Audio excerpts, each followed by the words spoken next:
Hello नमस्कार दोस्तों। आज बहुत बड़ी खबर सुप्रीम कोर्ट से हमारे सामने आ गई है पेगासस न्यूज़ के बारे में। पेगासस एक स्पाईवेयर, इजरायली स्पाईवेयर है जिसे लेकर बहुत पहले से ही आरोप लग रहे हैं कि भारतीय सरकार ने इसे खरीदा है, जो कि मुख्यतः विपक्ष को परेशान करने के लिए, उनकी बातों को सुनने के लिए खरीदा गया था। इस पर कमेटी बनाई गई थी सुप्रीम कोर्ट द्वारा। उसने आज कमेटी ने सुप्रीम कोर्ट को अपनी रिपोर्ट सौंप दी है। रिपोर्ट तो अभी फाइनली बाहर नहीं आई है क्योंकि गुप्त रूप से रखी गई है, लेकिन काफ़ी चीज़ें बाहर आ गई हैं सुप्रीम कोर्ट के थ्रू।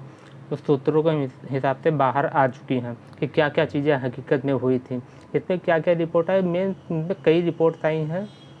दो तीन बातें बहुत ज़रूरी सामने आई, जिसमें कहा गया है कि सबसे बड़ी चीज़ जो है, जो कमेटी बनाई थी, इसे आज सुना है 3 जजों की पीठ ने। सबसे पहले उसमें chief justice NV. Ramana, Surya Kant and Hima Kohli ने किया है।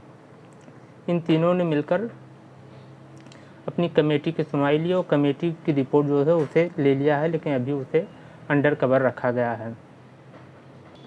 इस कमेटी के थ्रू 3 मज़ेदार बातें जो सामने निकल कर आई हैं वो बताना चाहे। पहली सबसे मज़ेदार बात है कि सीजे रमन्ना ने कहा, उनके सामने कमेटी ने कहा कि सरकार ने हमें किसी प्रकार का कोऑपरेट नहीं किया। इस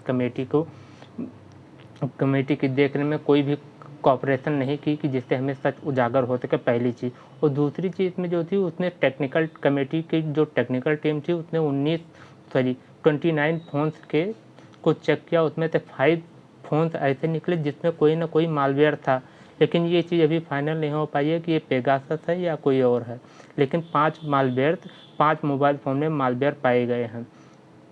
उसके बाद में सीजीआई ने उन 5 मोबाइल फ़ोन को अपने अंडर कवर कर दिया है और उनकी जांच अभी भी सघनता से चल रही। इससे अभी सुप्रीम कोर्ट ने या कमेटी ने इनकार नहीं किया है कि पेगासस भारत में आया है कि नहीं आया है। इस पर अभी जांच चल रही है।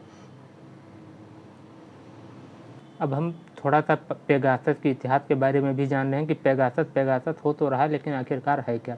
ये जुलाई 2021 में ग्लोबल कोलैबोरेटिव इन्वेस्टिगेशन प्रोजेक्ट के तहत एक रिवील हुआ था कि पेगासस एक बहुत ही पावरफुल स्पाईवेयर है जिसे इजराइल की एनएसओ ग्रुप ने बनाया है। इससे किसी भी फ़ोन में अगर आप डाल दें तो उसकी हर चीज़, रिकॉर्डिंग, कॉल, फ़ोन, गैलरी, हर चीज़ को कवर किया जा सकता है, हर चीज़ को देखा जा सकता है।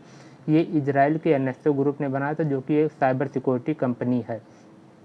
इसमें कुछ चीज़ें और है, इसमें डाटा लीक के बहुत बड़े चांसेस है। इसमें पूरे डाटा 300 तक, अराउंड 300 डाटा लीक जो है हो चुके हैं, अराउंड 300 तक।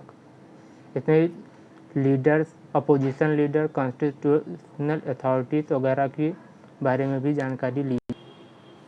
कुल मिलाकर पेगासस के बारे में कहें तो पेगासस एक स्पाईवेयर है जिससे हम किसी के मोबाइल में अगर डाल देंगे तो उसके कॉल डाटा, मोबाइल फ़ोन के अंदर जो कुछ गैलरी, फ़ोटोज़ वगैरह, वीडियोज़ वगैरह जो कुछ हैं, सभी चीज़ों को हम सुन सकते हैं, देख सकते हैं। किससे बात कर रहे हो, किससे क्या कह रहे हो, हर चीज़ को सुना जा सकता है। लोकेशन जानकारी, हर चीज़ जो है ट्रेस की जा सकती है। ये सबसे बड़ी बात है कि एनएसओ ग्रुप ने कह रहा है कि हम अपने इस स्पाईवेयर को केवल गवर्नमेंट को ही बेचते हैं, बाकी प्राइवेट बॉडी को हम बेचते ही नहीं हैं। तो अगर भारत में आया तो इसका मतलब भारत की सरकार ने खरीदा होगा। ये आरोप विपक्ष ने लगाया। जुलाई 2021 से ही एक आरोप लगने शुरू हो गए। राहुल गांधी, सोनिया गांधी, प्रियंका गांधी और कुछ बड़े बड़े पत्रकार, राजेश सरदेसाई, रवीश कुमार वगैरह, कई पत्रकारों ने भी ये आरोप लगाया। बड़ी बड़ी टेक्निकल टीम वगैरह ने भी कहा कि हाँ, भारत में इस तरह के सिम्टम्स मोबाइल फ़ोन में हैं कि ये पेगासस की तरह हैं। फिर उसके बाद कमेटी, सुप्रीम कोर्ट में मामला गया। सुप्रीम कोर्ट ने क्या किया, कमेटी बना दिया। कमेटी ने रिपोर्ट कल सौंपी है, सुप्रीम कोर्ट आज सौंपी है रिपोर्ट। और इस रिपोर्ट में जो कमेटी ने कहा कि सरकार हमें किसी प्रकार का सहयोग नहीं दे रही। सरकार का पहले जो स्टैंड था वही स्टैंड अभी भी है। वो ना हमें सहयोग दे रही है, ना मना कर रही है, ना कुछ बता रही है। इसके बाद में कहा कि हमने 29 मोबाइल को चेक किया है, उसमें से 5 मोबाइल में ऐसे हमें सॉफ्टवेयर वगैरह या कुछ मालवेयर मिले हैं जो कि लग रहे हैं कि हाँ ख़तरनाक है, लेकिन अभी हम पूरी पुख्ता जानकारी के साथ में ये नहीं बता सकते कि ये पेगासस स्पाईवेयर ही है। इसलिए कमेटी ने अपनी, और बाकी भी चीज़ें हैं जिन्हें अभी बाहर नहीं आया है, क्योंकि ये गुप्त रूप से कमेटी ने सुप्रीम कोर्ट को दिया है। जैसे ही न्यूज़ बाहर आती है हम तुरंत आपको अवेयर कर देंगे कि आखिर मामला है क्या, जानकारी क्या क्या निकल कर आई। धन्यवाद।